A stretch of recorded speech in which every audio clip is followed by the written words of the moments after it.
When issues arise in our marriage, intimacy is usually the first thing to go. And if left unchecked, you can begin to feel like friends in your relationship instead of lovers. Intimacy is not just about the physical. You can still be with somebody in that way and still feel nothing for them. Things could still be tense. Think about it. Let me ask you this question.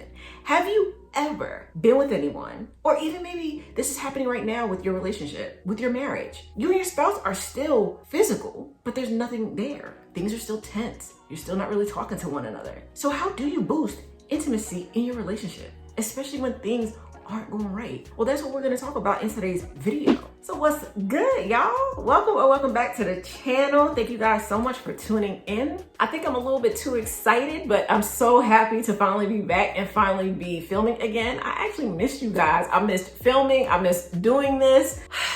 I feel home. So to start having better intimacy, it starts with being vulnerable. I don't know what it is about vulnerability today, but people don't want to be vulnerable. Everybody want to be strong. And everybody is in this, don't let them see you cry. But I always say, if you can't be vulnerable with the person that you're married to, who can you be vulnerable with? You have to share things with them that maybe you wouldn't tell anybody. And this is scary because this leaves you open to getting hurt. In the beginning, we may start a relationship with 1 foot in and 1 foot out the door. The problem is, as the relationship develops, a lot of times we'll end up still in that spot, 1 foot in and 1 foot out. Even when you get married to someone, you still have 1 foot in and 1 foot out. And you may feel like, well, if a person knows me too well, they're going to run away. They'll reject me.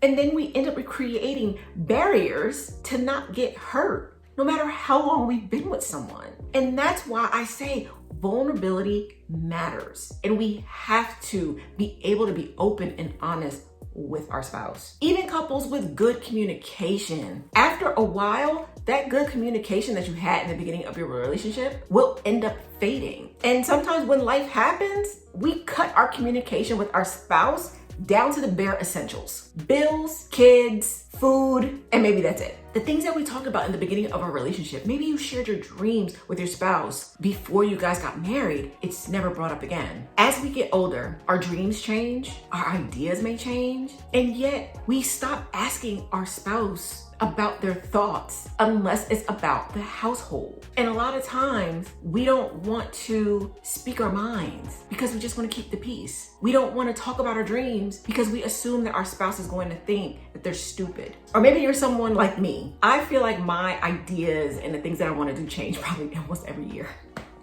I know my husband gets frustrated, but he always supports me in everything that I've done. All the crazy things that I wanted to do, he's always supported me. So maybe you're afraid to share this new thing with your spouse because you're like me, and because your ideas and the things that you want to do change so much that you feel like they're going to be like, here we go again. So you don't tell them anything. And when you hold on to things like that, especially our dreams and the things that we value, we begin to resent our spouse. Touching your spouse is just as important as the physical. Sometimes we forget about just the little gestures, the touch on the shoulder, maybe running your fingers through your spouse's hair, maybe a slight touch on the chin, a boop on the nose. This may sound crazy to y'all, but I know when my husband is in a good mood or we're in a good place in our marriage when he actually hits me on when he actually smacks me on the butt. That might be a little bit TMI, but usually that's when I know things are good between us. When that doesn't happen for a while, we need to have a conversation. What's going on? But something that small is what I think sometimes people forget in a relationship. And I think sometimes we forget the small gestures,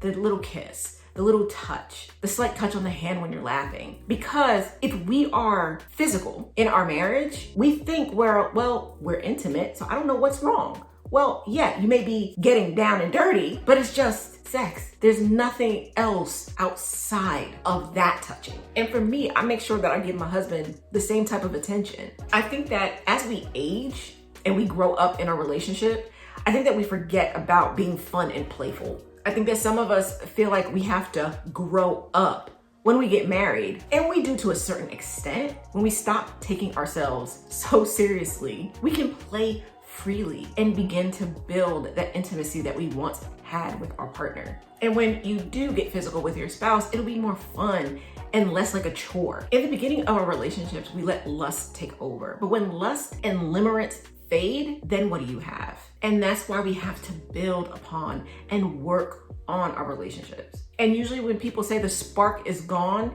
in their relationship, that's usually what they're talking about, that lust or that limerence that they actually feel for their partner. When that fades, a lot of times we feel like the spark is gone out of our relationship. Hi, people. Also, one thing I want to say is don't be afraid to say what you want in the bedroom.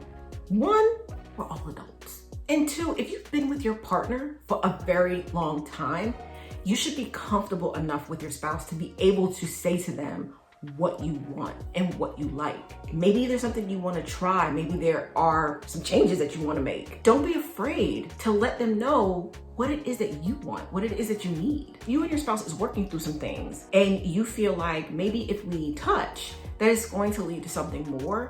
Take sex completely off the table. Let your spouse know that you don't want that. That right now, what you want to work on is your intimacy, cuddling, talking, maybe slight touches, basically getting to know each other again. If you touch your spouse without the obligation that you have to have sex, I think that you might actually touch your spouse more because there's not going to be any pressure. I would say just let your spouse know intimacy is now going to be the priority in your marriage, not sex.